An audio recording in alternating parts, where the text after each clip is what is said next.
In today's video, I'm going to teach you how to send large files via Gmail over 25 megabytes. If you've ever tried to attach a big video, a batch of high-resolution photos, or a hefty PDF and hit that 25 megabyte limit, don't worry.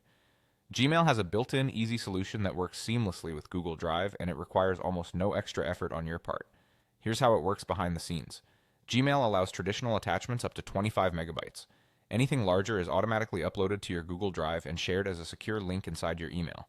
That means your recipient won't receive a bulky file that clogs their inbox. Instead, they'll get a clean link to view or download the content from the cloud.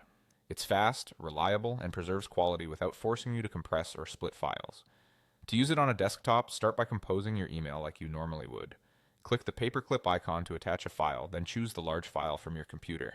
As soon as Gmail detects that the file exceeds 25 megabytes, you'll see a prompt letting you know it will be sent as a Google Drive link. This is expected and exactly what you want. Confirm the prompt, and Gmail will begin uploading your file to Drive in the background. You'll see a progress indicator while it uploads. For very large files, this may take some time depending on your internet speed, so keep the tab open until it finishes. Once the upload is complete, the email will show the file as a Drive link right where attachments normally appear. When you hit send, Gmail checks sharing permissions for you.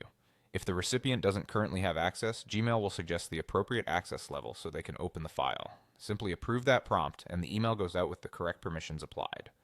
A few helpful tips as you use this feature. Make sure you're signed into the Google account where you want the file to live, since the upload counts toward that drive's storage. If you're dealing with a very large file, give yourself a little extra time for the upload to complete before sending. And remember, sending a drive link keeps your recipient's inbox lighter and makes downloading easier on their end, especially for files that would otherwise be too large to receive. That's all there is to it. Click attach, let Gmail convert it to a drive link, confirm the prompt, and send with confidence.